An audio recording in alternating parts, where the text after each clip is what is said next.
Γεια χαρά, αλάνια μου, είμαι ο Γιάννης και καλώς ήρθατε σε ένα ακόμα βίντεο review. Σήμερα θα μιλήσουμε για το Frostpunk.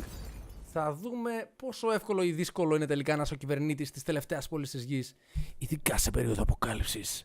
Θα δούμε τι κάνει αυτό το παιχνίδι τόσο μοναδικό. Έχει, παιδιά, ένα χαρακτηριστικό το οποίο δεν το έχει κανένα άλλο παιχνίδι που έχω παίξει μέχρι τώρα. Αν σου άρεσαν τα βίντεο reviews, νομίζω ότι είναι μια πάρα πολύ καλή στιγμή να κάνεις subscribe στο κανάλι, αφού αυτό κάνουμε. Το Frostpunk είναι το πρώτο παιχνίδι κοινωνικής επιβίωσης. Ως κυβερνήτης της τελευταίας πόλης της γης, είναι καθήκον σου να διαχειριστείς τόσο τους πολίτες όσο και την υποδομή της. Ποιες αποφάσεις θα πάρεις για να διασφαλίσεις την επιβίωση της κοινωνίας σου. Τι θα κάνεις όταν πιέσεις το σημείο θράψης.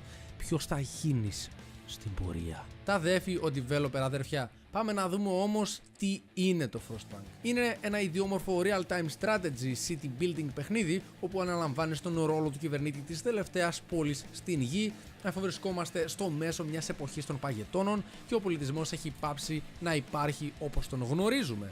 Στην αρχή θα πρέπει με τους ανθρώπους που έχεις διαθέσιμους να συλλέξεις σπόρους για να κατασκευάσεις τα βασικά της επιβίωσης, όπως σπίτια για παράδειγμα, να μαζέψεις κάρβουνα για να τροφοδοτήσεις τον generator, εκείνο το μεγάλο ματζαφλάρι στο κέντρο της πόλης, για να ζεστάνει τους κακόμοιρους πολίτες, αλλά σε βάθος χρόνου θα πρέπει να μπεις στα πιο βαθιά νερά.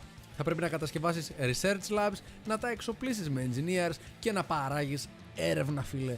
Μπορείς ακόμα να φτιάξεις και εργοστάσια για να κατασκευάσεις οτοματώνες ή κάπως έτσι. Είναι κάτι σαν ρομπότ, ξέρεις. Εδώ λοιπόν ερχόμαστε σε ένα πολύ κομβικό στοιχείο του παιχνιδιού. Υπάρχουν τριών ειδών πολίτες, παιδιά. Οι workers, οι engineers και τα παιδιά. Θα πρέπει να μανατζάρεις σωστά τους διαθέσιμους πολίτες που έχεις για να μπορέσεις να επιβιώσεις μέχρι το τέλος. Το παιχνίδι μου έκανε τρομερή εντύπωση με τη σκληρότητα με την οποία σου επιτρέπει να χρησιμοποιήσεις έννοιες όπως η κοινωνία, η αλληλεγγύη, ακόμα και η θρησκεία, φίλε. Και αυτό είναι το στοιχείο που πραγματικά δεν έχω δει πουθενά αλλού σε κανένα άλλο παιχνίδι. Και πραγματικά νομίζω είναι μια τρομερή καινοτομία. Βλέπεις, στο παιχνίδι υπάρχουν δύο στάτους και είναι ό,τι πιο σημαντικό να μπορέσεις να τα ελέγξεις. Το πρώτο είναι το composure, το οποίο ουσιαστικά σημαίνει το πόσο φορτισμένο είναι το κλίμα στην πόλη σου. Και το hope, το οποίο είναι το πόσο ελπίδα πουλάς στους πολίτες σου. Σε ένα από τα playthroughs που έκανα για να καταλάβεις τι εννοώ, ήμουν απελπιστικά χαμηλά στο hope και για να το αντιμετωπίσω αυτό έκανα μια δικιά μου αίρεση. Προσέλκυσα πιστούς, τους φανάτισα και όσοι δεν πίστευαν σε εμένα, γιατί εγώ ήμουν ο αθώος της νέας αίρεσης, εκτελούνταν δημόσια στο κέντρο της πόλης, φίλε. Μπορείς να προσλάβεις Hope Keepers και να επιβάλλουν την ελπίδα στο πλήθος. Να την επιβάλλουνε. Πόσο έπος είναι αυτό, ρε φίλε. Το παιχνίδι σου δίνει τη δυνατότητα να νομοθετείς. Με ό,τι θετικό ή αρνητικό μπορεί αυτό να σημαίνει. Μπορείς, για παράδειγμα, να θεσπίσεις νόμο όπου θα δουλεύουν τα παιδιά. Το οποίο μπορεί να λύσει προβλήματα αλειψανδρίας ή αναποτελεσματικότητας, αλλά θα ρίξει χαμηλά το hope. Μπορείς να φτιάξεις beacons με σκοπό την εξερεύνηση του κόσμου.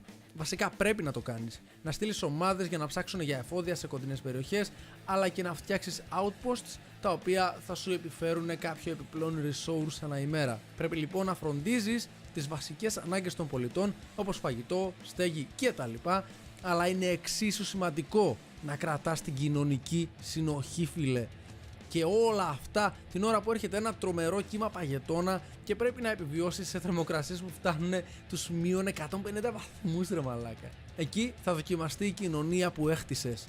Θα πρέπει να είσαι προετοιμασμένος, αφού δεν θα δουλεύει τίποτα για αρκετές ημέρες στην πόλη.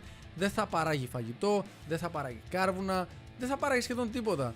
Θα πρέπει να έχεις μαζεμένη τροφή και κάρβουνα για το generator, να φέρεις πίσω τα outposts και τις ομάδες έρευνας και να κάνεις την προσευχή σου. Πραγματικά. Μου θύμισε λίγο The Are Billions εδώ πέρα για το παιχνίδι, αφού εδώ βασικά αντί για zombie έχουμε πολύ κρύο. Αυτό πρέπει να αντιμετωπίσεις το κρύο στο τέλος του mode, του παιχνιδιού, whatever. Σε περίπτωση που σου αρέσει αυτό εδώ πέρα το παιχνίδι, ίσως να θέλεις να τσεκάρεις το βίντεο του Γιάννη, του Legit. Ναι. Το γνωστό σε όλους μας Legit, ο οποίος παίζει αυτό εδώ πέρα το παιχνίδι. Ίσως θα ήθελες να τσεκάρεις και το κανάλι του Ζήση, ο οποίος έχει κάνει μια ολόκληρη σειρά για αυτό εδώ πέρα το παιχνίδι. Τα κανάλια τους θα βρίσκονται στην περιγραφή. Τα γραφικά τώρα, παιδιά, είναι πάρα πολύ ωραία φτιαγμένα, όπως φαντάζομαι βλέπετε και στις οθόνες σας, με ένα πάρα πολύ ωραίο effect στις άκρες της οθόνης που δίνει αυτή την αίσθηση ότι έχει παγώσει εν πάση περιπτώσει. Υπάρχει πάρα πολύ μεγάλη λεπτομέρεια στα αντικείμενα του κόσμου και γενικά η ατμόσφαιρα του παιχνιδιού σου περνάει εδώ πέρα το κλίμα της παγωνιάς, ρε παιδί μου, και της απελπισίας. Τη φάση πω είμαστε η τελευταία πόλη στη γη, τι κάνουμε, την έχουμε βάψει, την έχουμε... κατάλαβες. Γενικά το παιχνίδι, παιδιά, τρέχει αρκετά ωραία, αλλά πιστεύω ότι σήκωνε λιγάκι optimization ακόμα, αλλά σε medium spec PC θα τρέχει πάρα πολύ καλά.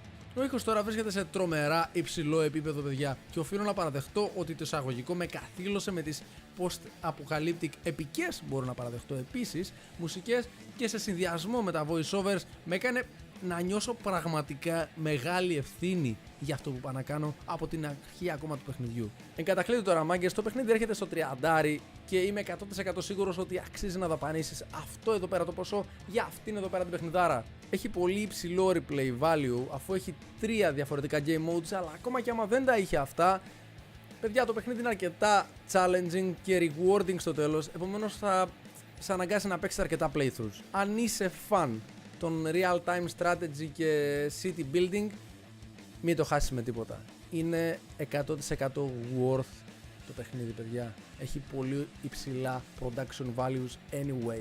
Αυτά λοιπόν για σήμερα, μάγκες. Ήμουν ο Γιάννης, μιλήσαμε για το Frostpunk. Τώρα είναι η δικιά σου ώρα. Θέλω να μου πεις στα σχόλια πώς σου φάνηκε το παιχνίδι. Θα το πάρεις, το έχεις πάρει? Νομίζω ότι τα 30 ευρώ είναι αρκετά για το παιχνίδι. Είναι λίγα. Λοιπόν, περιμένω τα σχόλιά σου κάτω, εκεί πέρα που γράφουμε τα σχόλια. Εμείς τα λέμε σε κάποιο επόμενο βίντεο ή live stream ακόμα. Να άρχισε και στα live stream. Έως τότε να περνάς super γάματα, να είσαι πάντα δημιουργικός και φυσικά happy gaming. Για χαρά. Σε σένα μιλάω, ναι. Πού πας. Τώρα θα βγουν κάτι βίντεο. Μπορεί κάποιο να σου αρέσει. Ίσως να ήθελες να τσεκάρεις κάποιο από αυτά εδώ τα βίντεο που βγαίνουν τώρα. Τσέκαρες πάλι. Σε ευχαριστώ.